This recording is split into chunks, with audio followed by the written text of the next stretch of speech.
Cuando parecía que empezábamos a dejar atrás la crisis global derivada del COVID-19, las noticias de los últimos días parecen difíciles de creer.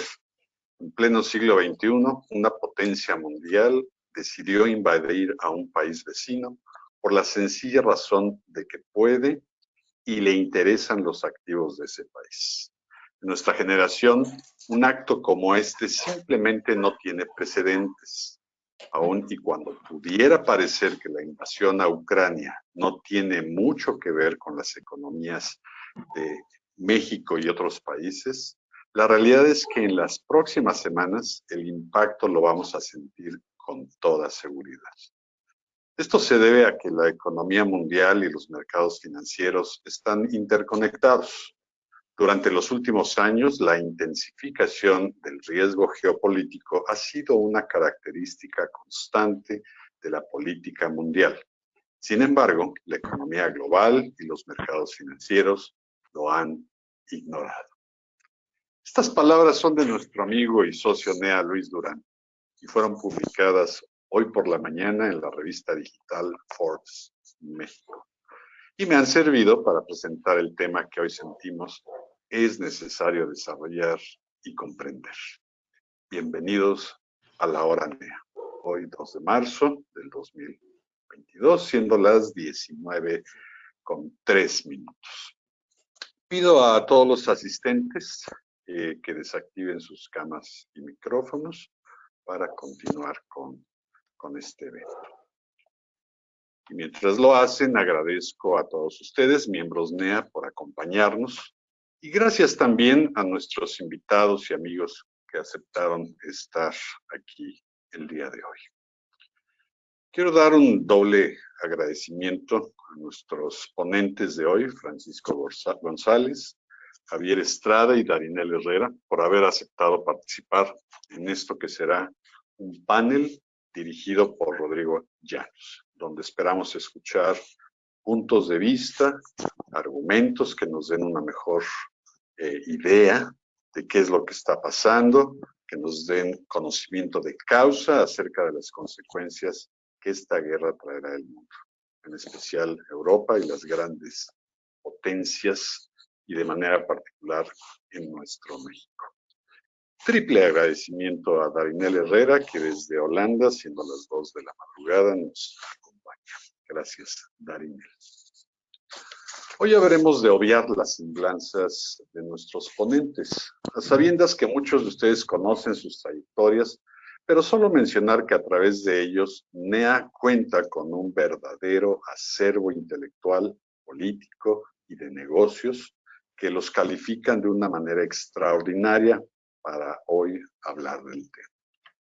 Y por favor extiendan sus agendas más allá de las 20:30 horas de hoy, porque seguramente habremos de necesitar este tiempo para desahogar el conocimiento, puntos de vista y por supuesto sus inquietudes, comentarios y preguntas que pedimos canalicen a través del chat de GoToMeeting. Sin más, ahora sí, les pido a Francisco, a Javier, a Darinel y a nuestro buen amigo Rodrigo se pongan en escena e iniciemos con nuestro panel. Bienvenidos todos, muchas gracias por estar aquí. Muchísimas gracias, Jesús, por esta introducción y bueno, pues muchas gracias a Francisco, a Javier y a Darinel por su tiempo y bueno, pues por los conocimientos que van a compartir con nosotros.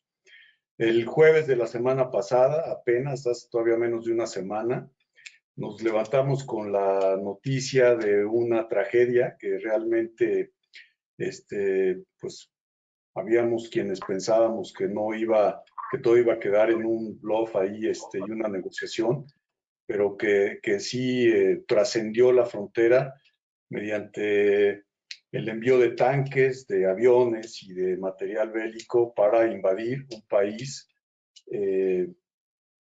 extranjero, pero vecino con Rusia, ¿no? Ustedes tres han vivido, bueno, de hecho Darinel está ahorita en Holanda, pero tanto Francisco como Javier han vivido muchos años en Europa. Y si me permiten, voy a empezar platicando con Francisco, después pasamos con Javier, con Darinel y volvemos a hacer la ronda para ir entrando en cada uno de los temas de los que ustedes son expertos, ¿no? Entonces, si me permiten, vamos a empezar ahora con Francisco, que bueno, pues además de haber vivido en Alemania y haber sido embajador de México en el país líder de la Unión Europea, todavía en estos tiempos eres consejero de empresas alemanas y viajas continuamente para allá y estás en una comunicación continua con los ejecutivos de ese país. Y lo que te voy a pedir, por favor, Francisco, es que nos describas un primer acercamiento al panorama de la situación bélica visto desde la óptica de Alemania. Por favor, adelante. Con mucho gusto. Muchas gracias. Saludos a todos. Bueno, comenzamos con unas dos palabras en alemán, que es Russland verstehe, que significa el que comprende a los rusos. En la Unión Europea, los alemanes siempre han sido un puente hacia Rusia y no lo han sido nada más en los últimos 20, 40, 60 años, sino lo han sido desde tiempos mucho más lejanos, en donde las casas, ya fuera de la familia del zar o de la familia de Baden-Württemberg o de los de Baviera, se casaban y había personajes de gobierno, por decirlo así, o por lo menos de la nobleza, con familias entrelazadas. Entonces, desde hace muchos años ha habido una relación, digámoslo, bastante estrecha, una relación no necesariamente buena, las estrechas no son necesariamente buenas, pero vayámonos un poco más al presente, a los últimos años. Obviamente existe la parte de que pues, Alemania ya vivió una cosa semejante de tener medio territorio ocupado por Rusia. Aunque se llamaba la DDR, pues era un gobierno afín. Entonces, no nada más es la parte del territorio, es la parte inclusive de familias. Hay muchas familias, muchos jóvenes, muchos estudiantes y ejecutivos que son ruso-alemanes, que salieron de esa época de la Alemania democrática. Vayámonos un poco más al presente.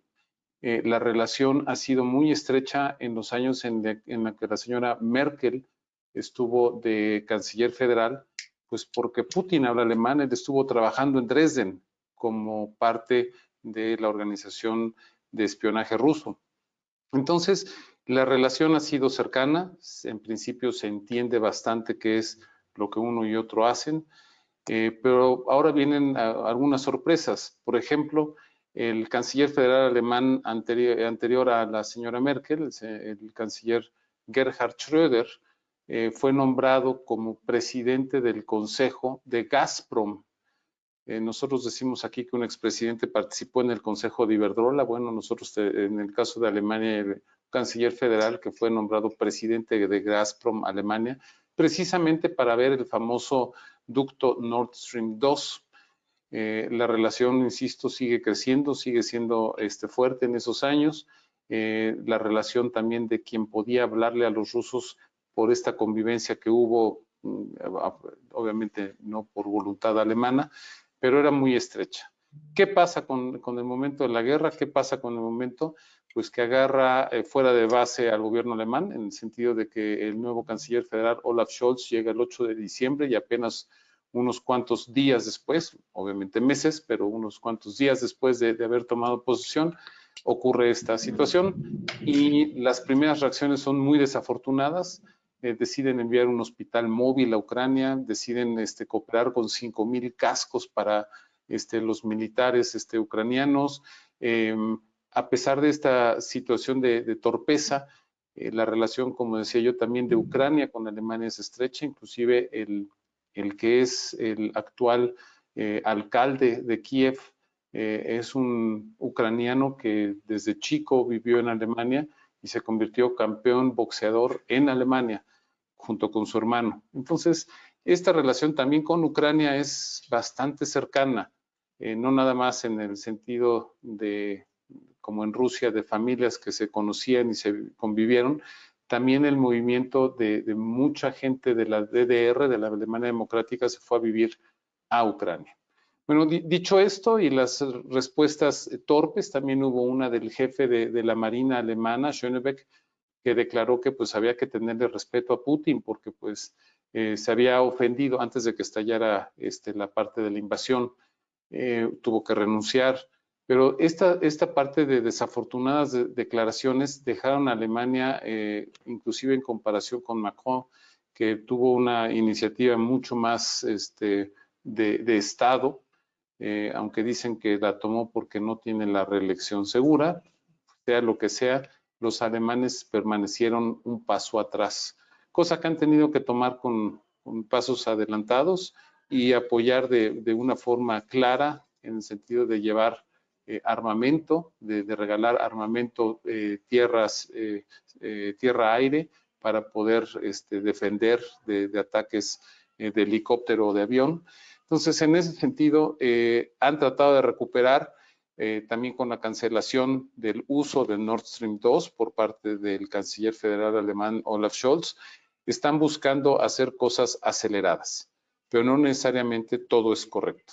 Entonces, ha habido este desajuste de toma de decisiones con unas muy suavecitas y otras que ya están empezando a tomar más color.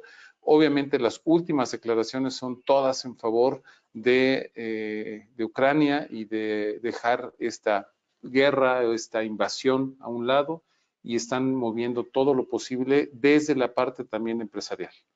Entonces, todo se está moviendo, pero es difícil. La dependencia del 55% del gas ruso para la industria y para las casas alemanas, pues es muy, muy fuerte. Muchísimas gracias, Francisco. Vamos a platicar un poquito del tema de energía con Javier y ahora regresamos contigo. Muchas gracias. Javier, por favor, si gustas poner tu presentación, vamos a... Javier Estrada.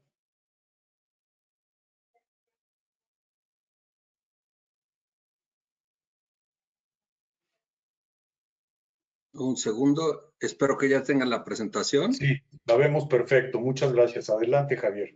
Bien, pues es una historia interesante. Desde 1986 he estado escribiendo sobre este tema en Noruega cuando estuve viviendo por allá.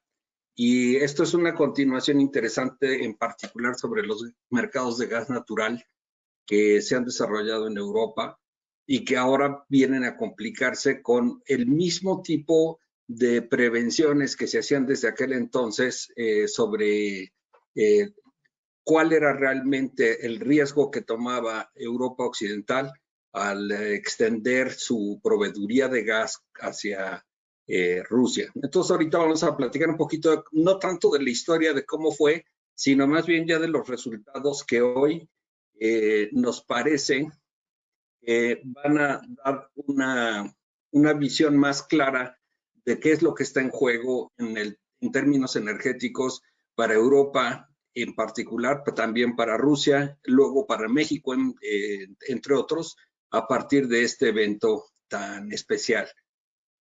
Nos queda claro de que todas estas muertes y daños a personas, infraestructura, medio ambiente, ha despertado una serie de reacciones y sanciones que van a tener repercusión no solamente sobre Rusia, sino también sobre aquellos que las están imponiendo, y también van a tener repercusiones ulteriores, no solamente en el momento para detener tal vez esta agresión, sino sobre todo también a largo plazo están cambiando el panorama completo. Todo esto se agrega a una situación compleja de pandemia, de un PIB que ha estado teniendo dificultades para crecer en todas las partes del mundo y una inflación creciente que pensábamos que se empezaba a controlar, y con esta situación empieza otra vez a demostrarse que es difícil mantenerla bajo control. Las exportaciones de crudo, petrolíferos, carbón y gas natural de Rusia representan el 43% de sus ingresos, lo que nos dice que en realidad no es un país tan diversificado en sus exportaciones, ni siquiera como México. Claro, tiene otro tipo de estructura económica, pero lo que nos queda claro es de que, igual que hace muchos años se hablaba de la hard valuta, es decir, de las monedas duras de Europa y de Estados Unidos que eran trascendentales para Rusia, lo siguen siendo hoy. Su exportación afecta particularmente a los países europeos, pero también tiene un acuerdo para producir petróleo, que le ha costado muchísimo trabajo aumentar su producción. Durante años fue un desperdicio lo que estaban haciendo con los campos petroleros de Rusia en particular, más que de la Unión Soviética como conjunto, y perdieron mucha producción. Y hoy, sin embargo, han logrado recuperarla y son uno de los principales productores, y por eso mismo manejan una relación cercana con la OPEP para controlar los precios. Exportan mucho de este crudo a las refinerías de Europa, todas, particularmente las que antes fueron Europa del Este, y también exporta un poquitito de este crudo hasta los Estados Unidos y a los mercados internacionales. Es entonces un gran productor, funciona en los mercados globales, se ha hecho de una buena reputación en estos mercados y sin embargo, ya con esta nueva sanción que va a entrar poco a poco a las inversiones, al dinero, van a afectar toda la oferta energética de Rusia. Lo que podemos ver aquí en esta imagen es que tiene un gran un oleoducto que se ha estado desarrollando desde los 60s y vemos que es tal vez uno de los más grandes del mundo, de 4,000 kilómetros para llevar petróleo crudo a toda esta zona hasta Europa, particularmente a Europa del Este. Para eso fue construido inicialmente. No solamente lleva el petróleo que viene desde Siberia, sino también algunos de los que vienen de Samara o de los Urales o del Mar Caspio, y entonces pues hacen una oferta trascendental para la fijación del precio del petróleo en toda esa zona. También es de importancia ver que los precios del crudo han estado subiendo en parte porque habíamos tenido un periodo desde 2015 hasta 2019 con una pandemia que afectó muchísimo al sector petrolero por los descensos inesperados en la demanda, pero también porque entonces se ajustó la oferta y al ajustarse es mucho más difícil después volverla a aumentar, y esto ha hecho que no sea tan fácil darle seguimiento a este crecimiento que ha venido después de la pandemia, impulsado en parte por grandes flujos de dinero de Estados Unidos, pero que ya estaban mostrando entonces una recuperación económica y sin embargo el sector petrolero parecía incapaz de dar el ancho para cubrir la demanda, y esto entonces con la situación actual, remover los 5 millones de barriles por día, más tal vez otros 2 que son de productos petrolíferos que exporta Rusia, tienen un efecto tremendo sobre la determinación de los precios.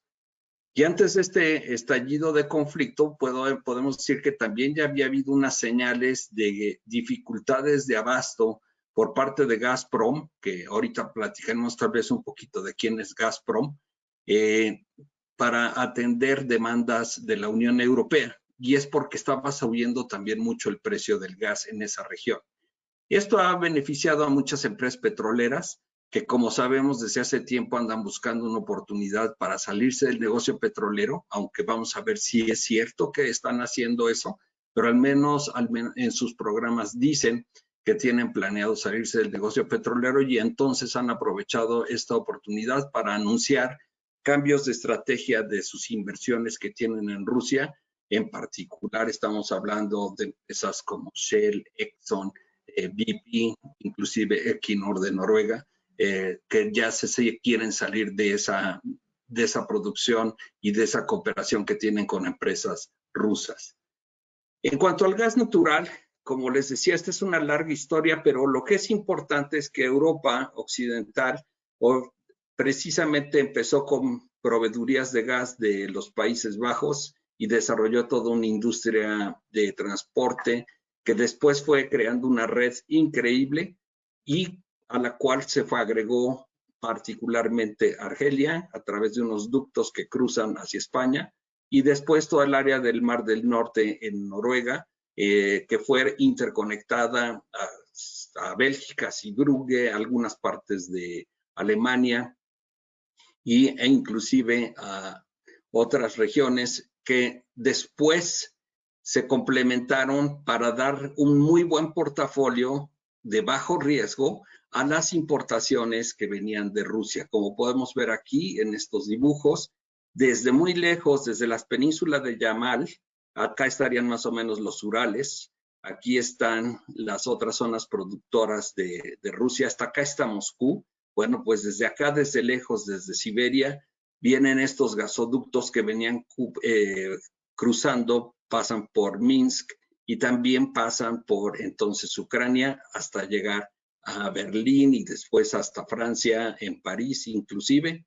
Estas redes entonces han hecho un entramado tremendo con ahora varias estaciones de regasificación, plantas de regasificación a lo largo de varios países que permite entonces las importaciones de GNL, que es un desarrollo más reciente y del que voy a hablar mucho después, pero por el momento lo dejamos ahí, simplemente para decir que sí hay una muy buena diversificación y sin embargo algunos países, particularmente como Alemania, han tenido interés en desarrollar mayor proveeduría de gas proveniente de Rusia, evitando el cruce por Ucrania, porque en el pasado hubo algunos problemas de peaje que quería cobrar Ucrania y llevó al cierre de algunos suministros y eso generó crisis.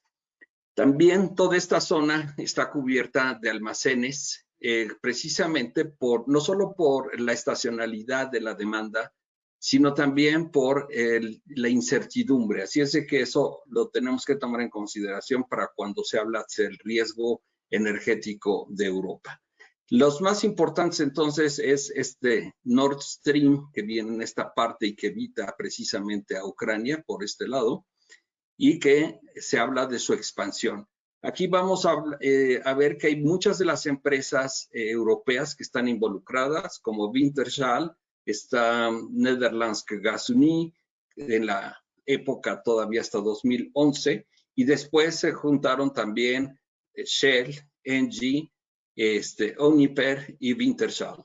Entonces, hay una gran cantidad de empresas europeas que están financiando este desarrollo de ductos que cuestan hasta 11,000 billones de dólares, de unas longitudes que apenas si nos podemos imaginar porque son más de 1,000 kilómetros de distancia para algunas de ellas, unas capacidades tremendas, aquí están en metros cúbicos, pero más o menos para dar una idea serían aproximadamente 5 BCFs o 5,000 millones de pies cúbicos al día, para ponerlo en términos que son más comunes acá en México. Pero lo que nos muestra entonces es de que sí había una confianza, sí había un interés, sí había un historial, sí había unas buenas relaciones con Rusia para seguir dependiendo de estas grandísimas inversiones y esta dependencia energética, a pesar de que efectivamente siempre Estados Unidos ha levantado la mano para decir que ellos tienen o el carbón o algunos otros productos energéticos que les pueden servir a los europeos sin necesidad de casarse tanto con las proveedurías de Rusia. Aquí vemos cómo Rusia también ha desarrollado una red tremenda de gasoductos, está en toda la región e inclusive tienen exportaciones hacia China, que aquí apenas si las alcanzamos a ver en este pequeño dibujo, y también tienen una actividad en la península, con Japón en algunas de las islas más hacia el este de Rusia, y tienen también una cantidad de conexiones increíbles con todos los países de Europa, de lo que antes fue Europa del Este y que ahora son varios de ellos ya miembros de la Unión Europea. Así es de que el número de interconexiones es también bastante amplio. ¿Qué es lo que está pasando en esta situación? Pues que efectivamente para este invierno todavía Europa cuenta con suficientes energéticos, ya estamos al final de la temporada de invierno, si es que lo que más preocupara fuera el frío. Pero también no olvidemos que el gas se utiliza para generar electricidad y también para la industria y por lo tanto no es solamente el invierno lo que preocupa ahora, sino también tener suficiente gas para la actividad económica que ahora despega, y por lo tanto va a ser necesario traer GNL a Europa.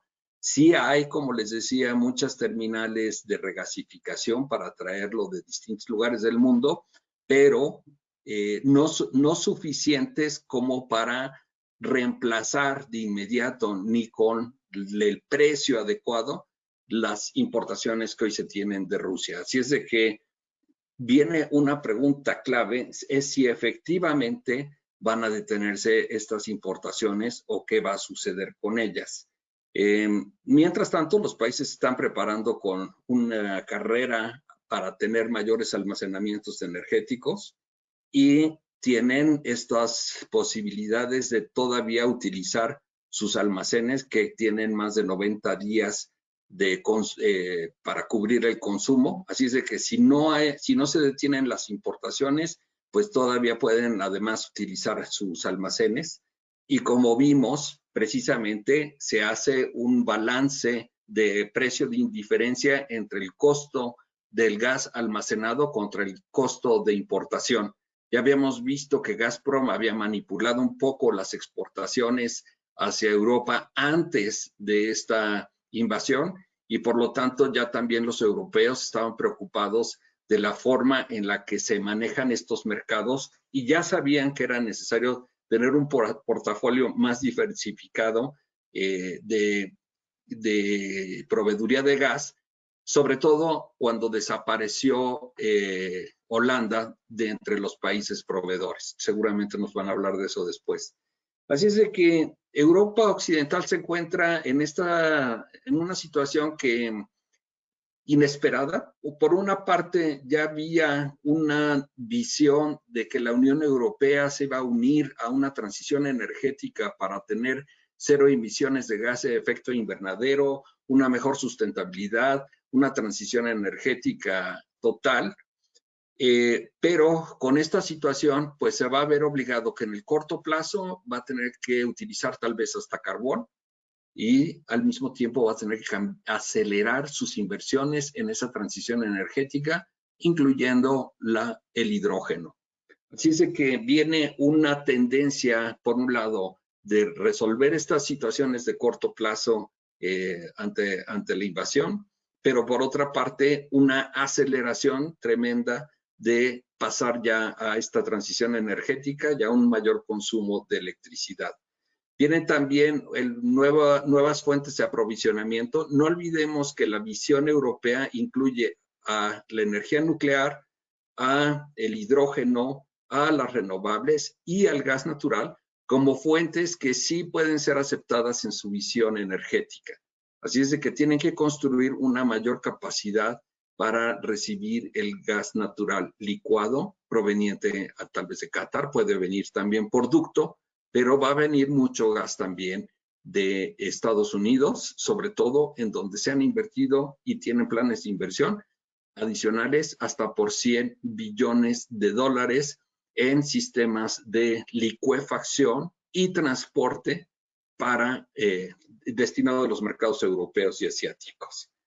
Quieren también disminuir esta dependencia en los petrolíferos, haciendo una transición rápida hacia los autos eléctricos, y también van a tener que promover a sus distribuidores de gas natural a nivel local para que tengan mayores almacenes o reservas, utilizando los mismos ductos para esos objetivos.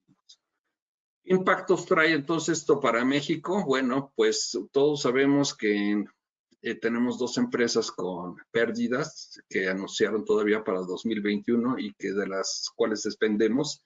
Ciertamente suben los precios de los energéticos, también de nuestras exportaciones de crudo, pero también suben los precios de las importaciones, tanto de crudos ligeros que tenemos que importar para las refinerías, algunos de ellos, como de los petrolíferos como las gasolinas y una gran variedad de otros subproductos que necesitamos importar, más el gas natural. Aumentan también los costos de los energéticos, aunque no se refleje tanto para el consumidor, porque el gobierno piensa que debe absorber parte de ese aumento y no tener un choque social con esta perspectiva de inflación, y por lo tanto pues va a repercutirse en alguna forma de pago de impuestos. No producimos el suficiente gas, aquí como podemos ver en esta gráfica, hasta 2021, y con todo y que tuvimos una menor actividad económica, aumentó aún más nuestra importación de gas de los Estados Unidos. Y esto tiene que ver con que estamos produciendo menos en México, nos está costando mucho trabajo. Estos precios, si llega a subir o si nos encontramos en una situación en que el precio del petróleo suba a más de $130 por barril, definitivamente vamos a tener un choque energético global fuertísimo que quieren evitar varios países. Lo anunció Biden ayer, que es, entre otros, soltar o meter a los mercados hasta 60 millones de barriles para que se tranquilice un poco el precio y que podamos evitar esto. Por otra parte, se está invirtiendo muchísimo en Estados Unidos para aumentar la producción del shale, que es precisamente de donde más se obtiene el gas natural, y poder llenar todas estas terminales de licuefacción. Y por último, pues me gustaría ver que se acelera una transición energética que ya nadie quiere, o menos cada vez, estar ligado a los hidrocarburos, precisamente porque se ven como arriesgados o riesgosos. Concluyo simplemente mostrando esta imagen que hoy publica la Comisión Nacional de Hidrocarburos, en donde vemos que nuestra producción de petróleo pues sigue cayendo. Son pocos los campos de los cuales obtenemos toda esta producción. No queremos exportar tanto del crudo, de acuerdo a la nueva política de Morena y de AMLO, pero esto está repercutiendo en que entonces estamos usando nuestras refinerías, de las que sale cada vez más combustóleo. Nuestra producción de gas también va cayendo, como les decía, y mucho de ello es el de la extracción, incluye nitrógeno que se ha ido inyectando a los campos para hacerlos más productivos en cuestión de petróleo, pero que contaminan mucho lo que va saliendo del gas. Ese es lo que les quería decir en esta introducción. Si quieren podemos platicar más de estos temas después. Muchas gracias. Muchas gracias, Javier. Ahora sí que una amplia visión del sector de petróleo y gas y energía en general en Europa y sus repercusiones pues para México, del mundo y los niveles en los que estamos ahora. Muchas gracias. Y me permites retirar tu presentación, porque ahora Darinel Herrera, nuestro socio fundador que vive en Holanda, va a hacer una presentación también. Darinel, muchísimas gracias por la desvelada que te estás dando con nosotros. Allá son las 2 de la mañana. Tú ya llevas muchos años viviendo en Europa y eres experto en el comercio de productos alimenticios. Y bueno, pues te pediríamos un panorama de la relación existente actualmente en el mercado de alimentos entre Europa, Rusia y Ucrania. Adelante, por favor. Muchísimas gracias. Muchas gracias, Rodrigo. Permíteme, ahí ya ven mi pantalla, ¿verdad? Sí, la vemos perfectamente. Gracias. Muchísimas gracias, y gracias a todos por estar aquí, por invitarme también, ¿no? Yo encantado de poder compartir con ustedes esta visión desde lo que hacemos aquí en el sector agro principalmente, ¿no? Como ustedes, muchos de ustedes sabrán, pues es uno de los ejes económicos también de Países Bajos, ¿no? El sector agrícola, y eso pues también nos permite entender muy bien cómo se está moviendo, ¿no? Jugando con esta crisis de la guerra con Rusia y Ucrania, ¿no? Yo les preparé esta pequeña presentación para pues darles un panorama general, ¿no? Acerca de cómo puede ser ese impacto no solamente en Europa, sino a nivel global, incluido México y Latinoamérica, donde de manera muy breve les voy a platicar acerca de estos 4 puntos, ¿no? Primero, ponerlos en contexto, ¿no? Muchos de ustedes ya conocerán, ¿no? Muchos de los sucesos que antes del conflicto bélico pues estaban dando ya a nivel internacional, temas económicos debido a la pandemia principalmente, ¿no? También cuál es el rol estratégico de Rusia y Ucrania como productores, exportadores y proveedores de los productos agrícolas en la vida internacional, y cómo pues este conflicto impacta también en las cadenas globales de suministro, y por qué no las oportunidades que esto representa también, ¿no? Siempre en las crisis hay oportunidades. Este país, sobre todo Países Bajos, es una nación que es muy buena en tema de aprovechar las crisis, ¿no? Ya lo vimos en el Brexit, ellos inmediatamente levantaron la mano y recibieron a muchas de esas compañías que tuvieron que abandonar Reino Unido, ¿no? Y la tomaron Ámsterdam como nueva sede del comercio europeo, ¿no? Entonces, pues es un buen antecedente para entender todo eso, pero me gustaría comenzar precisamente con el contexto previo al conflicto bélico que estamos viviendo entre Ucrania y Rusia. Recordar, ¿no?, que en 2020, cuando inició precisamente este tema de la pandemia, ¿no?, de la COVID-19, pues esto ocasionó una contracción en las cadenas de suministro a nivel global, lo cual pues impactó directamente en la demanda y en el consumo de alimentos de manera general, ¿no? Esa contracción pues provocó, ¿no?, que muchos empresarios, productores del sector de alimentos, pues no pudieran vender sus cosechas, ¿no? Muchas de esas cosechas no los permitió capitalizarse. Y el siguiente año, ¿no?, cuando viene 2021, que empiezan a darse ciertas aperturas, ciertas mejoras con base a la pandemia, pues estos productores tuvieron que realizar estrategias para poder recuperarse 2020, ¿no? Eso implicó que viniera esa primera ola de subidas de precio para poder recuperar, ¿no?, sobre todo en la parte de commodities y productos terminados, procesados. Y ese fue como el primer, o los primeros dos escenarios, ¿no?, que fueron encaminando hacia la crisis global, sobre todo en temas de inflación de los productos alimenticios.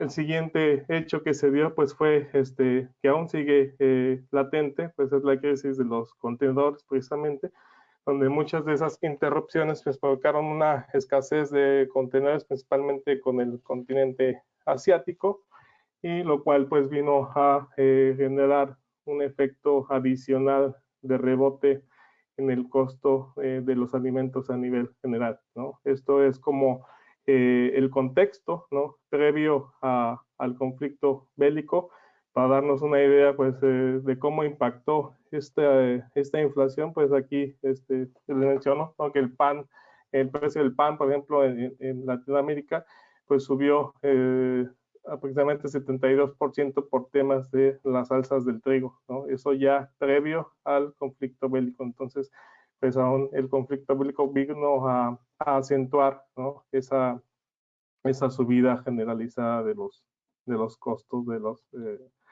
productos agrícolas, principalmente el trigo. ¿Cuál es el rol y la importancia de Ucrania y de Rusia como proveedores y exportadores de estos productos, y cuáles son?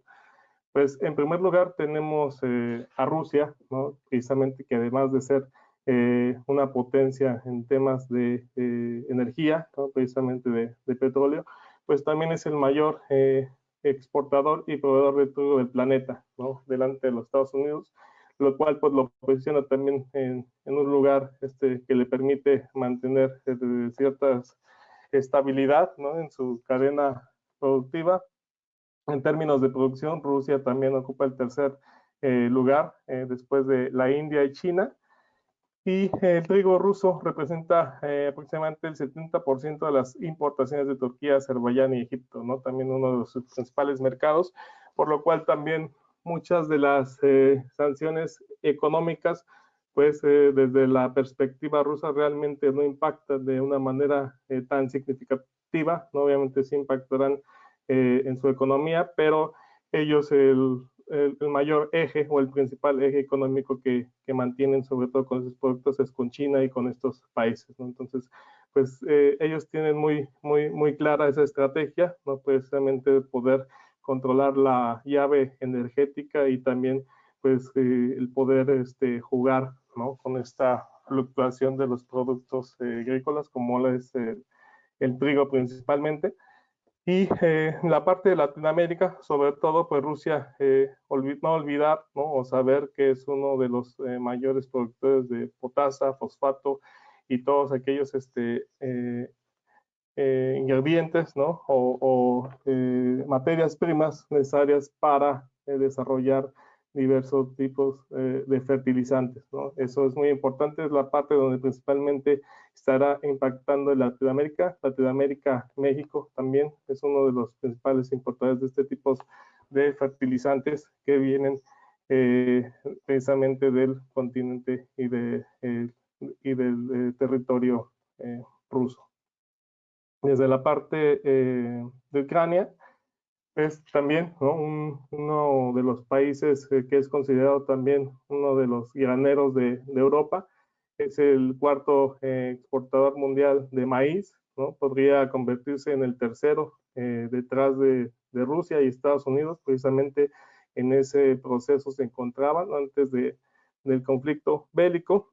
Y Ucrania también, además de ser un gran exportador de maíz, pues también es uno de los mayores productores o el mayor productor y exportador de aceite y semillas de girasol a nivel internacional, así como otros productos como la cebada, la canola, el trigo y la soja, ¿no? Lo cual pues los posiciona a ambos como jugadores estratégicos, ¿no? Entendiendo que gran parte de los productos que comemos y consumimos todos los días, pues tienen mucho que ver con estos granos, ¿no? Entonces, de ahí es que la importancia del impacto económico pues sea realmente relevante a nivel internacional.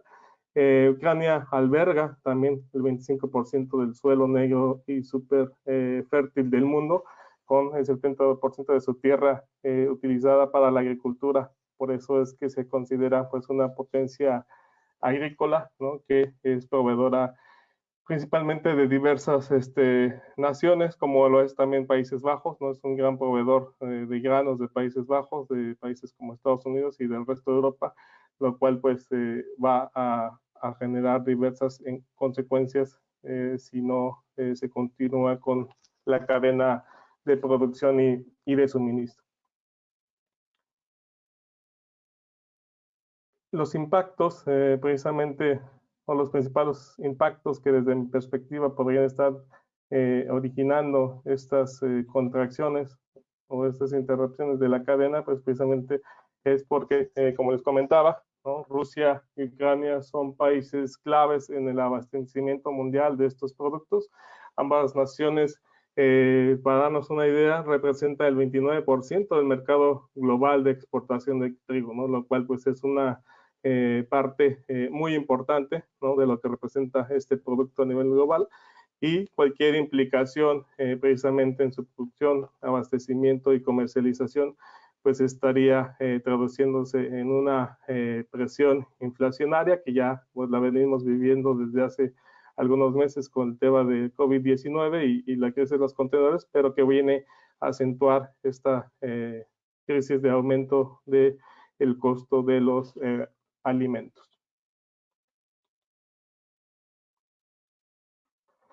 Las consecuencias principales, ¿no? Pues nuevamente, pues lo que les comentaba, ¿no? Esa posible interrupción de los productos, pues va a originar una inflación, ¿no? Una crisis generalizada del costo de los productos. También el costo de la agricultura como tal, ¿no? Dependiendo México sobre todo de la parte de importación de fertilizantes nitrogenados, y el costo de combustibles y la cadena de suministro, pues van a ocasionar pues diversos crisis por ahí inflacionarias, va a haber también ciertas escasez de materias primas, sobre todo para este tipo de productos como los fertilizantes, y obviamente al darse esa crisis de escasez, pues se comienza a ver un acaparamiento y volatilidad con respecto a el costo de los productos, ¿no? Las naciones empiezan a comprar en cantidad para no tomar el riesgo de quedarse sin suministro, y eso pues impacta finalmente en el costo y en el precio de estos insumos. Recordemos que el trigo pues es un cultivo que es esencial para la seguridad alimentaria, es un producto que consumen precisamente más de 500 millones de personas alrededor del mundo, y esto pues implica que cualquier subida de productos, ¿no?, del costo de producción de este grano, pues va a impactar en el precio de los alimentos a nivel general, ¿no?, sumándole los otros granos como la soya y la soja, que también pues están dentro de esta cadena de proveeduría. Consecuencias para México, principalmente, además del tema de los fertilizantes, pues logísticamente, ¿no? Habrá aún más, ya lo estamos viviendo con la crisis de contenedores, pero va a haber pues ciertos tráficos, ¿no?, ciertas congestiones en los trayectos, ¿no?, en los tiempos de envío, así con los costos de transporte que estarán impactando también. Las regulaciones de seguridad también van a estar acentuándose, ¿no? Cada vez más el tener que utilizar el formato aéreo para realizar este envío de mercancías, pues también va a impactar en la rigurosidad, ¿no?, de los controles documentales, de las restricciones, y sobre todo también en la disponibilidad general del espacio aéreo para este flujo económico. Turquía es un origen frecuente para la importación aérea marítima mexicana, y por esta razón pues también sumará una mayor presión en la congestión al convertirse en un nuevo canal natural para los destinos hacia Ucrania, al estar interrumpidos también ciertos puertos estratégicos, ¿no?, como el caso de Rusia. Según el Banco de México, el comercio entre Rusia y Ucrania, México, pues sumó más de 3.090 millones de dólares en 2021.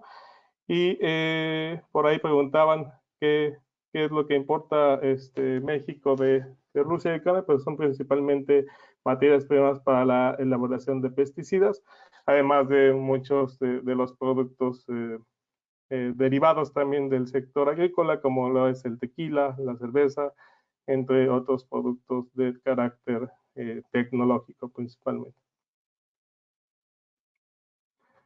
Las oportunidades, finalmente, ¿no? Sabemos que en cada crisis pues hay oportunidades también, y creo que tenemos algunas opciones que podríamos estar utilizando, ¿no?, aprovechando durante esta crisis económica, ¿no?, y también contextual con el tema del conflicto bélico. Una podría ser, ¿no?, que pues hagamos uso de esa proximidad geográfica y podamos utilizar o hacer uso de esos proveedores más cercanos, ¿no?, para poder suplir esas cadenas de suministro durante el conflicto. Que aprovechemos también pues esos tratados comerciales, ¿no? México es uno de los países con más tratados y acuerdos comerciales que facilitan precisamente el intercambio del comercio exterior, y eso pues estará también siendo una herramienta muy factible en un escenario complejo como el que estamos viviendo. También aprovechar esta revolución FoodTech que se está viviendo de manera muy fuerte, ¿no?, en países como Holanda, como España, ¿no? Son ya las denominadas Food Nations, ¿no?, al igual que Israel, que están precisamente trabajando duro en el tema de buscar ingredientes y productos sustitutos, ¿no? También la parte de commodities para precisamente no depender de este tipo de granos de manera recurrente. Sobre todo también esto va ligado no solo a conflictos bélicos, sino también al tema de la Agenda 2030, que está también muy en el eje central de la agenda europea, ¿no? El buscar alimentos más sostenibles y más amigables también con el medio ambiente. Y finalmente, pues como empresarios, el buscar estrategias de coimportar, ¿no? De cooperar, ahora sí, de una manera muy literal, ¿no? Tal cual, que busquemos la forma en que esos envíos, ¿no? O esas cargas, pues se hagan de manera coordinada entre diversas compañías, lo cual pues facilite también el flujo comercial de estos productos y nos ayude a mantener pues una estabilidad, al menos en esta muy reciente crisis de los granos principalmente, ¿no? Entonces, hasta aquí llega esta presentación, pero continuamos platicando acerca del tema, Rodrigo. Perfecto, muchísimas gracias, Darinel. Te pido por favor quedarte en escena y nada más quitar la presentación. Y le pido por favor a Francisco González y a Javier Estrada, pues también prender sus cámaras y micrófonos para que platiquemos un poquito de lo que hemos hablado en esta primera ronda de participaciones, ¿no? Entonces, Francisco, las sanciones económicas que han aplicado, que están aplicando ya a varias decenas de países a Rusia, están diseñadas para causar estragos severos en su economía. Pero pues también, como dijo hace un rato Javier, pues esto va a afectar también a los mismos países que están aplicando las sanciones y a otros más. Vemos pues más o menos muy posible que vamos a tener una inflación muy alta durante más tiempo del que se pensaba antes de esta invasión, y por otro lado también se van a dislocar muchas cadenas de abastecimiento industrial y comercial, como hemos estado comentando por aquí. Desde tu perspectiva y con la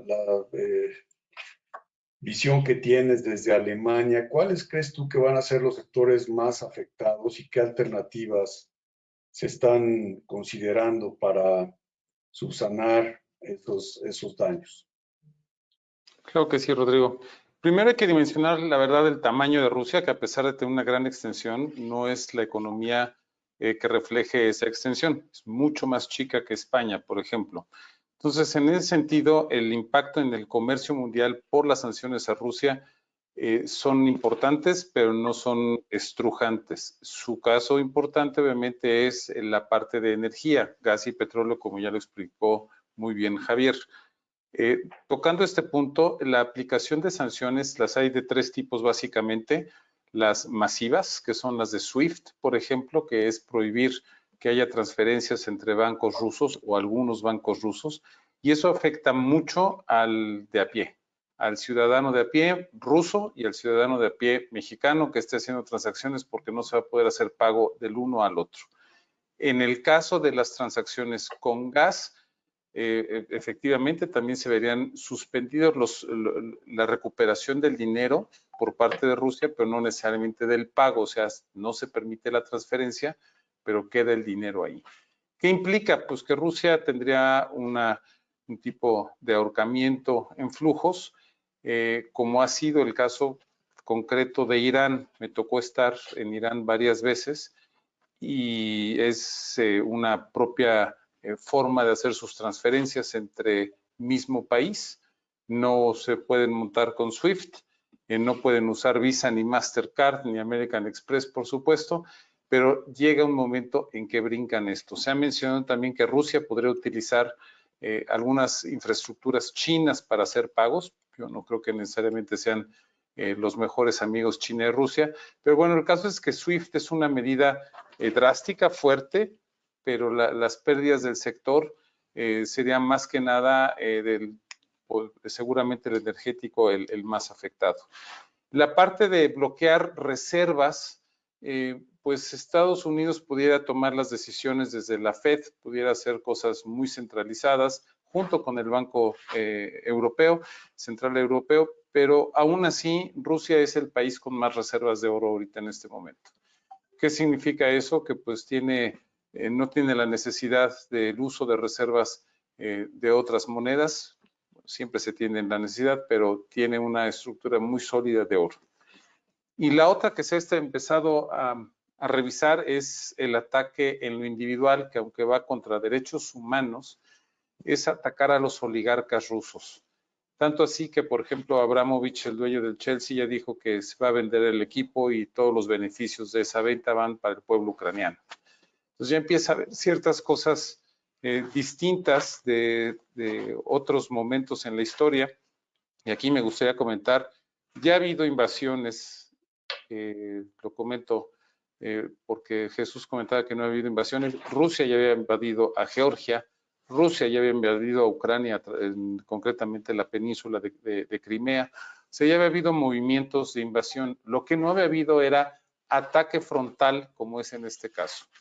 Las sanciones anteriores habían sido de cierto nivel bajos, pero no había habido muertos en esas invasiones, en esas guerras, o números lamentables pero bajos.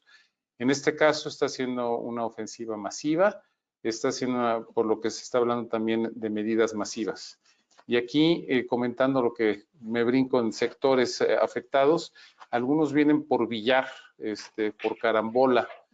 En el caso concreto, no sé si ustedes sepan que hasta hace unos años, si ustedes compraban una baguette en Superama o en Walmart, esa baguette, la masa y la forma estaba hecha en China y la recibíamos congelada en México para nada más meterla al horno, pero venía con trigo ucraniano. Entonces, a lo mejor no vemos nosotros la afectación inmediata, pero pues los costos y inclusive la posibilidad de comprar los productos que acostumbramos se ve afectado por ese lado, o impactado en el otro sentido, por ejemplo, si se deja de producir ciertos vehículos en Rusia, que ya amenazaron General Motors, BMW y Volkswagen de dejar de producir. ¿Qué va a pasar con los componentes que se mandaban para allá? Pues unos llegarán en forma directa a México, pero se verá beneficiado o afectado. Pues hay el sector autopartes que exportaba a Rusia, pero hay sector autopartes que se verá beneficiado. Entonces son mezclas que no son tan fáciles de decir cuál será el sentido. Lo que sí sabemos que se verá alterado y definitivamente habrá que buscar posibilidades distintas en estos momentos. Muchas gracias, Francisco. Javier, uno de los temas que mencionaste era que en Europa hay en diferentes lugares, pero me parece que en Alemania no, instalaciones para licuar el gas que puede llegar por medio de barcos. Se antojaría que Alemania necesitaría construir alguna de estas terminales y posiblemente otros países también para pues, en un momento dado llegar a sustituir el gas y que no va a llegar de Rusia.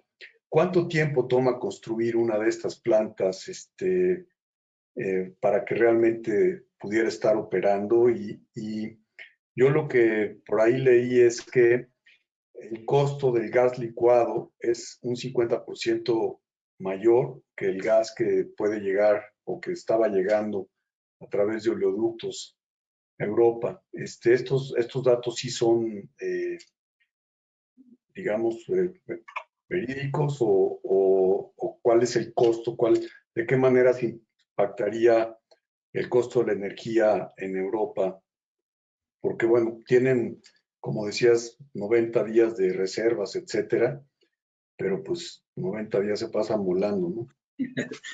Sí, 90 días no son realmente para resolver un problema estructural y precisamente primero me concentro en lo que me acabas de preguntar sobre cómo funciona el GNL. Y ha habido unos cambios sustantivos importantísimos, inclusive en México estuvimos a punto de adoptarlos, que consiste en traer embarcaciones que son FSOs, Floating Storage Units, que tienen ahora instalaciones para regasificar. Entonces tú puedes traer ya la fábrica completa, ponerla en un puerto que esté cercano a las troncales de gasoductos, hacer una instalación relativamente rápida y empezar a recibir cargueros de GNL de distintas partes del mundo que se ponen en tándem o junto a esta otra embarcación, le pasan el líquido, lo almacena y al mismo tiempo lo va regasificando y lo mete al sistema de transporte más regional. Entonces, digamos, hay soluciones de corto plazo, pero estas embarcaciones que te estoy diciendo no hay tantas en el mundo. En parte porque pues la gente se fue haciendo a la idea de que era muy cómodo tener el gas por gasoducto, que, como dices, tiene un costo menor. Es un tema de economía de escala todo esto y tiene también que ver con la forma en la que está organizada la logística. Hace más o menos mes y medio, 2 meses, vi una noticia que me llamó la atención porque era la primera vez que sucedía, que es que el costo de un cargo de GNL tenía un precio negativo en un trayecto específico. Quiere decir que llegó un momento en el que no había tanto interés porque estaba caro el GNL, porque no había tanta demanda, en donde pues simplemente no había deseo de recibir esos cargos. Pero ahora, como lo estamos viendo en una situación de crisis, y también nos ha pasado en México varias ocasiones, que hay crisis en Estados Unidos, no nos llega el gas a nosotros y debemos importar. Por suerte tenemos 2 o 3 operativas plantas de regasificación. Las plantas de licuefacción son las que se ponen en el punto de origen, ya, por ejemplo, en Estados Unidos. Esas son caras, complejas, difíciles y tienen además mucha normatividad. En Europa, la normatividad para poner una planta de regasificación es compleja porque se tiene que tomar la opinión de muchas comunidades y cuestiones por el estilo, pero se han construido muchas y todas terminan siendo también de acceso abierto, es decir, tú la pones, pero puede ahí entrar y comprar otro acceso y capacidad en esa instalación. De hecho, así es como funcionan también los almacenes de gas, particularmente en Alemania. Así es de que estaba leyendo hoy que Alemania va a pasar una legislación específica para empujar a todas las empresas a utilizar estos almacenes y mantener los inventarios durante más tiempo. Es decir, sí va a haber unos cambios de inmediato, sí puede haber unas soluciones, sí puede ser costoso en el muy corto plazo, a mediano plazo empieza a hacerse más barato, a medida que aumenta la escala también, pero no creo que vayan a ser las soluciones estructurales definitivas que vayan a explicar la nueva matriz energética de Europa. Eso no.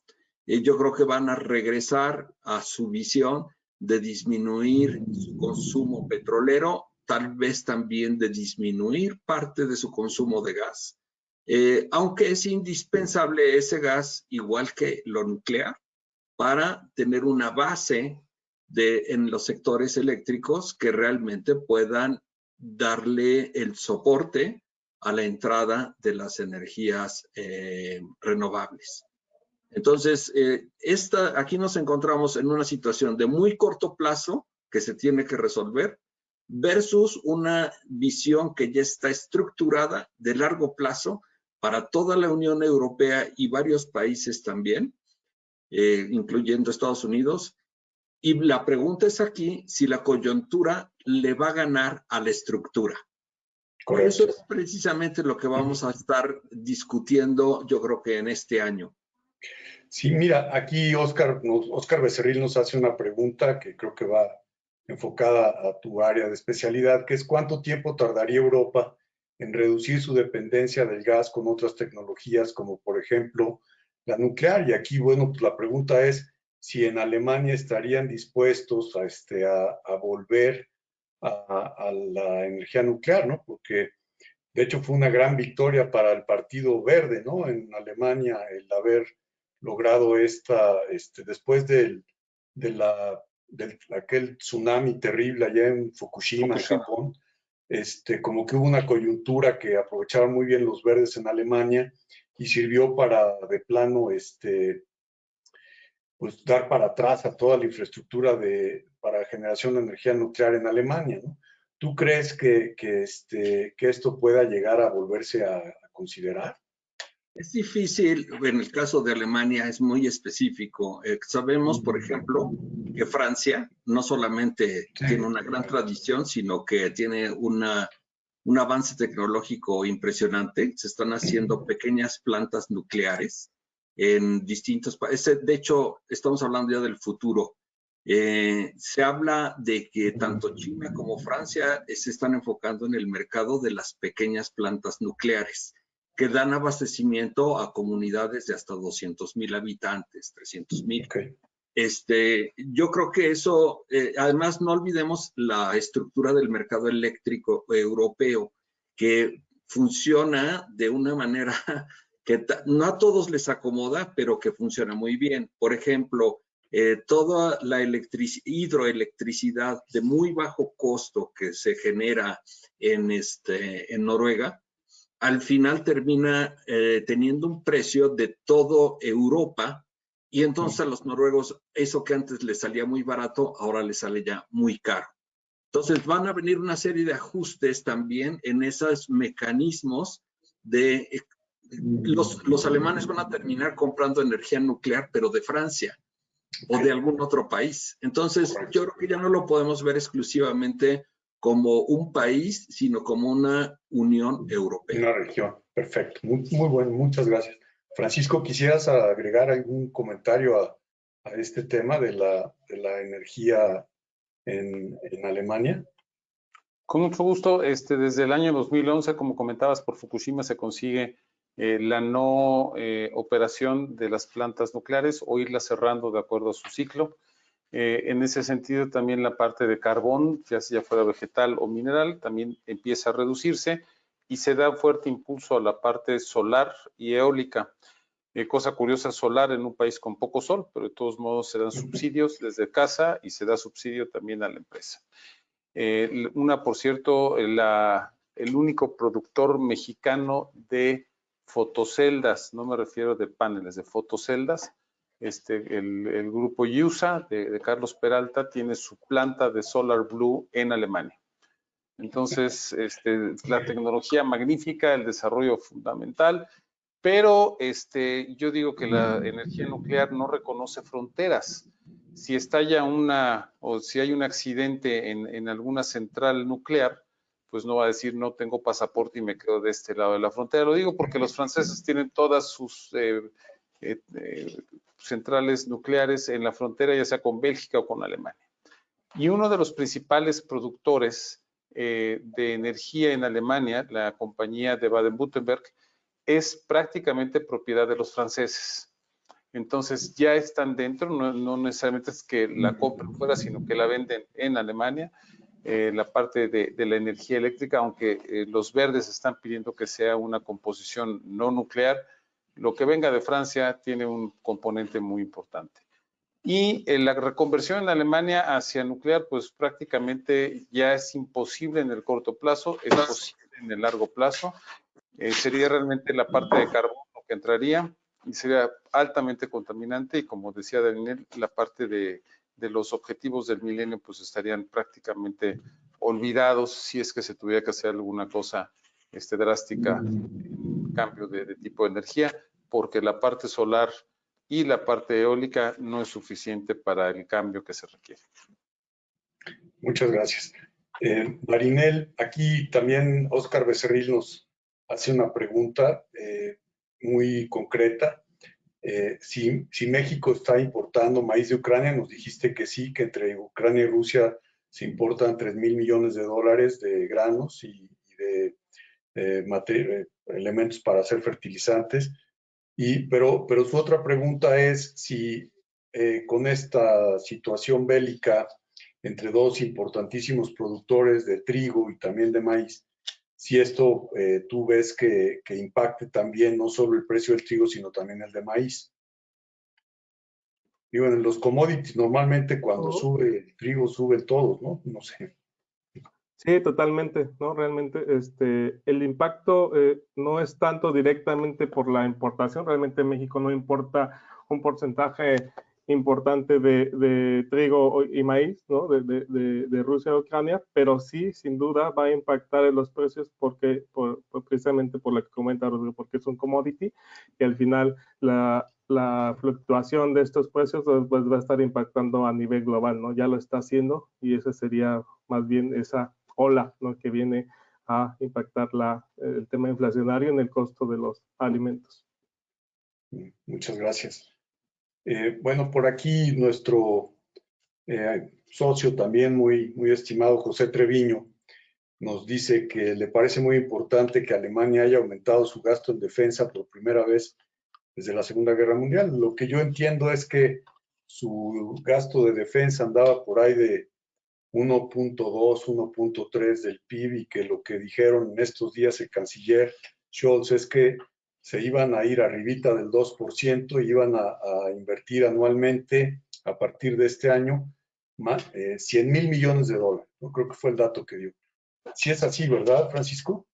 Así es, y ha sido precisamente un ejército que tiene no la última tecnología, sino tecnología muy antigua, donde están muy fuertes en la parte de ciberseguridad, porque realmente no requieren muchos equipos. Y acaban de hacer un anuncio ahora que fue Scholz a Washington. Estaban revisando concretamente la compra de Eurofighters y estando en Washington decidieron hacer la compra de F-35. Tenía mucho que ver con la fortaleza de la OTAN, en la que, recuerden, Trump había definido que Estados Unidos ya no tenía que seguir ahí por la falta de apoyo de los demás países, y Alemania era uno de los países que precisamente no había invertido en su ejército, en la OTAN, e inclusive en este tipo de aviones que acaba de decidir comprar. Bien. Ahora, bueno, pues, quisiera yo hacerles una última pregunta a los tres, y después pues, les pido un comentario de cierre sobre la situación que digo, la verdad es que leer la mente de Putin pues es como una bola de cristal, pero bueno. Recuerdan que hace algunos años Francis Fukuyama hablaba ya del fin de la historia, ¿no? Y bueno, pues desgraciadamente lo que ha sucedido esta semana pues es el regreso de la historia, ¿no? No aprendemos, de hecho estamos apenas saliendo de una pandemia y ya estamos otra vez en una crisis mundial, pues por un tema de ambiciones políticas y reivindicaciones históricas que, bueno, pues según estos hombres ya estaban de alguna forma superadas, ¿no? Pero en fin, Francisco, ¿tú cómo ves esto? ¿Pinta para algo de corto plazo, entendiendo que una vez que salen los tanques a rodar, pues las cosas con una chispita por allá se puede convertir en un conflicto en el que intervengan, pues, se complique muchísimo, ¿no? Pero ¿tú cómo ves esta situación? ¿Tú crees que sea posible a través de las sanciones y de negociaciones llegar a un acuerdo, una negociación en la que pues a Rusia le deje nada más del Donbass para allá, o se va a querer quedar desde Kiev, o cómo lo ves tú? Yo creo que lo que estaba buscando Putin desde un principio es tener un gobierno amigo, como es el caso de Bielorrusia o Kazajstán. Entonces, eso es lo que se buscará a costa de lo que sea. No sé qué camino vayan a seguir. Obviamente Ucrania se ha opuesto, Ucrania ha estado fuerte en contra de ello, me refiero al pueblo ucraniano, y esto podrá llevar X meses. Occidente no va a participar más que con armas que esté regalando, ayuda humanitaria, palmadas en la espalda y seguramente también una serie de sanciones que, insisto, para el tipo de economía que es Rusia, las sanciones aunque suene fuerte la parte de todo lo que viene siendo el uso o desuso del SWIFT, tendrá que seguir fluyendo el gas. Europa no va a funcionar sin gas europeo y Rusia no va a funcionar sin el dinero europeo. Bajarán los niveles a pocas transacciones. La parte de alimentos yo creo que sí va a tener un impacto mundial, como si fuera la parte concretamente, como decía Darín, el trigo, maíz y otros. La parte de la potasa es bien importante y sí va a tener efectos no medibles todavía. Pero yo creo que más allá de una situación sumamente desagradable, mientras Putin siga ahí, va a seguir haciendo lo que quiera en su marco de vecinos, de vecindades. Preocupaciones las hay obviamente en otros países como Moldavia. Hay preocupaciones, no los que son de la Unión Europea, y tampoco aquellos que suenan y fungen como independientes como Azerbaiyán, que no están buscando guiñarle el ojo a Occidente. Entonces yo creo que va a ser una situación que quedará como un agravio al pueblo ucraniano, a Occidente y a quienes quieran en la historia. No creo que China intervenga en esta situación. Yo creo que la preocupación más grande viene siendo ver cómo reacciona China ante esta situación, porque pues ahí está Taiwán. Yo creo que esa es la consecuencia que hay que estar revisando.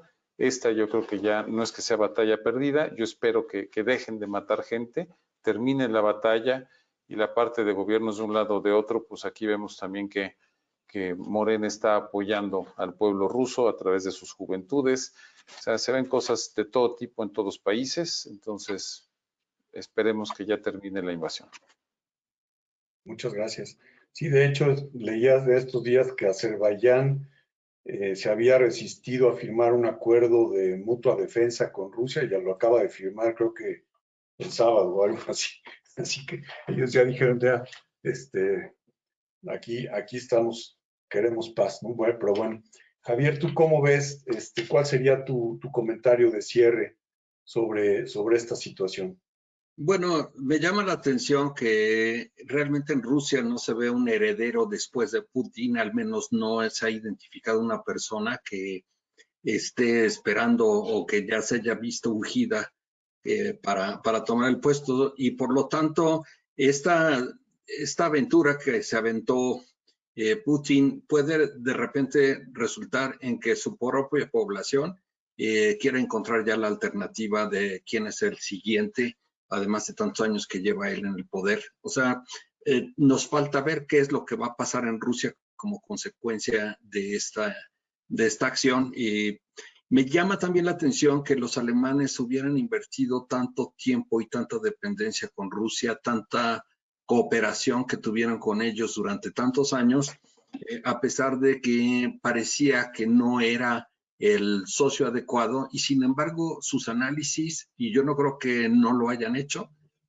no les mostraban que fuera realmente un problema para la estructura de su propio país. Dice que hay algo que todavía no entiendo ahí, por qué los alemanes estaban dispuestos ya a recibir el gas del Nord Stream 2, que era mucho y iba a costar bastante, y que iba a poner precisamente en una situación de dependencia a su país. Entonces debe haber algo en Rusia que ellos hayan visto y que nosotros todavía no vemos. Pienso también que hay otra cosa que le está pasando a Europa, es que esto lo va a llevar más rápido una redefinición de cuál es su postura frente a Estados Unidos. Le guste o no, tiene que saber también si la Unión Europea se explica por sí misma o se explica solamente en un contexto occidental. Y eso, por lo tanto, lleva también al debate sobre la OTAN. ¿Sirve? ¿Cómo debe transformarse? ¿Debe evolucionar? En dado caso, ¿en qué sentido? Yo creo que son preguntas abiertas. Le he estado escuchando muchas intervenciones que parecen que efectivamente vuelven a abrir la duda sobre qué tipo de estructura debe tener la OTAN. Y por último, como conclusión, creo que vale la pena pensar en el caso de México. Nos guste o no, estamos del lado de una nueva definición geopolítica que por toda evidencia en el tamaño de las transacciones que tenemos con Estados Unidos y la historia que tenemos con el vecino del norte hacen que tengamos que aprovechar estas situaciones y oportunidades para adaptarnos a este comercio, a esta integración energética que tenemos implícita con ellos, aunque no nos guste, importamos muchísimo de Estados Unidos.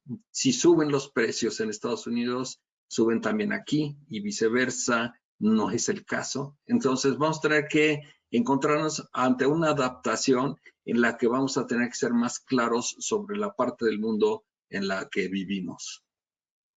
Sí, yo fíjate que comentando un poquito tu pregunta, lo que he escuchado de analistas alemanes es que ellos dicen, y por eso han jugado un poco, pues, digamos, las dos cartas, ¿no? La defensa con la OTAN y la parte económica o energética, en este caso, pues muy marcadamente con Rusia, ¿no? Y lo que he escuchado en los analistas alemanes es que dicen que pues en Alemania tienen muy claro que no puede haber una seguridad europea sin considerar a Rusia, ¿no?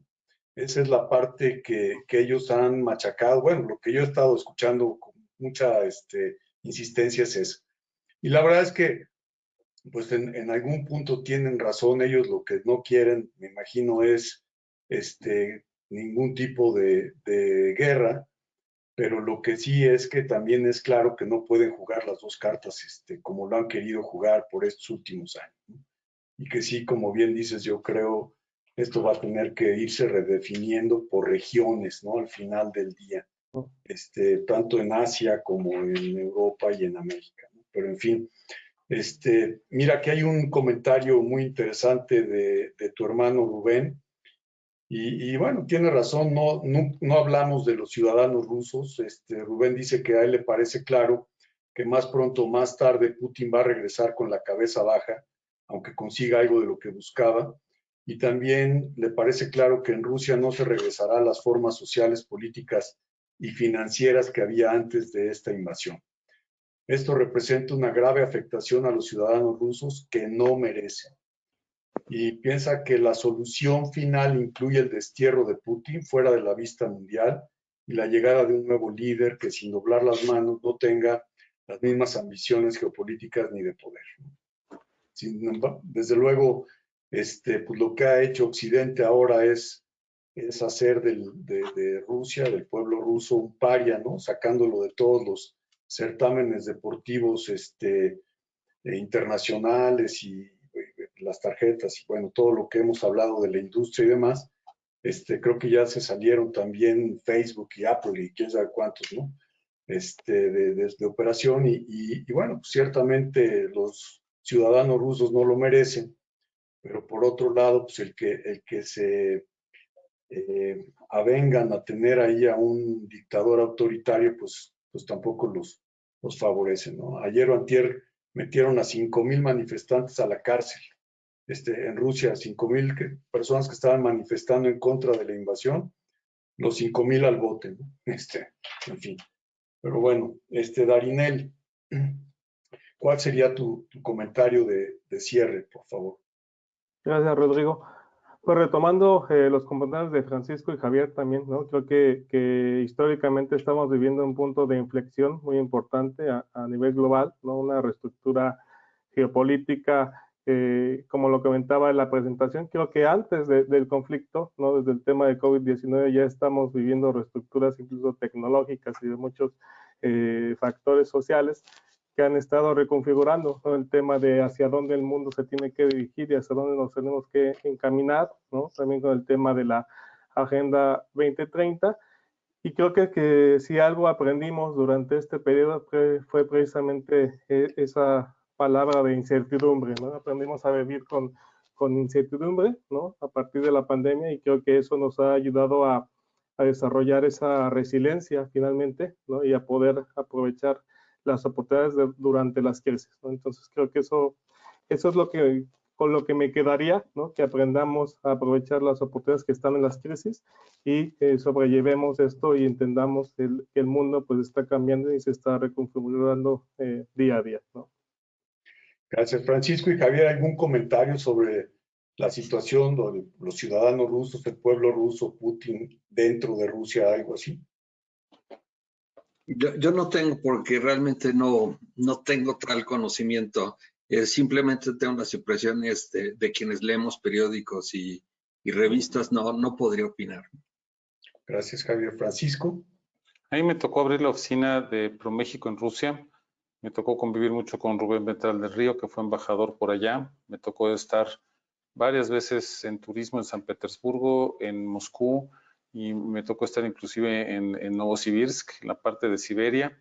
No puedo decir que conozca Rusia por haber estado algunas veces por allá, pero yo sí creo que es un pueblo rudo, es un pueblo, me tocó de hecho estar en conferencias, en una visita de Fox con Putin.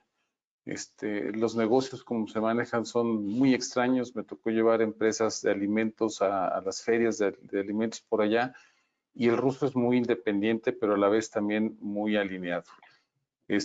Aunque suene que se contrapone la opinión, yo creo que mientras han estado siguiendo a algún líder, como en este caso Putin, hasta que truena, pero cuando truenan, bien lo decía también Rubén en su comentario, se destierra, se elimina, se destruyen los regímenes. No por nada Lenin se encargó de acabar con la familia del zar, inclusive para que no quede nadie. En su momento desapareció Gorbachev con Glasnost sin sangre, pero a final de cuentas totalmente lo que inclusive el país, Unión de Repúblicas Socialistas Soviéticas, son muy radicales, pero hasta que dure y hasta que llegue eso, dura una sumisión muy extraña. Yo espero que los medios electrónicos ayuden a cambiar, y no nada más los medios electrónicos. Comentaba Javier que los alemanes están viendo algo más. Claro que ven algo más. Los que no ven algo más son los norteamericanos. Desde la salida del G8 y ahora es llamado G7, cuando sacan a Rusia por lo de Crimea, fueron sacando a la Unión Soviética, en su momento a Rusia en los últimos años, en esa parte de no ser Europa. Entonces, al no tener una solución con vecinos, con gente que convive, el ruso se siente fuera de. El ruso no es asiático, el ruso es eslavo. El ruso es hermano de polacos, de ucranianos, de checos, etcétera, etcétera. Entonces, esa parte de separarlos, yo creo que ha sido no bien manejada hacia el pueblo ruso. La parte de los gobernantes siempre tiene problemas de otro tipo, de personalidades, etcétera. Yo creo que debe de haber una integración más fuerte en algún momento con lo que es el pueblo ruso. La parte eslava, se junta la parte del cirílico. Bulgaria usa el cirílico, aunque no tiene el mismo idioma. Yo creo que puede haber una relación mejor. Me dirían, bueno, Ucrania y Rusia hablan prácticamente el mismo idioma, son distintos idiomas, y hay que ver de qué forma en algún momento del futuro se puede hacer una convergencia más lógica. Excelente, pues bueno, primero que nada les agradezco muchísimo esta reunión, que además ustedes aceptaron al ser convocados con tan poco tiempo. Muchísimas gracias. Les pido a todos prender sus cámaras, sus micrófonos. Vamos a darles un fuerte aplauso. Y bueno, pues, espero que nos veamos pronto en nuestra junta mensual el viernes 11 de marzo a las 8 de la mañana. Gracias. Gracias, gracias, gracias. Muchas gracias.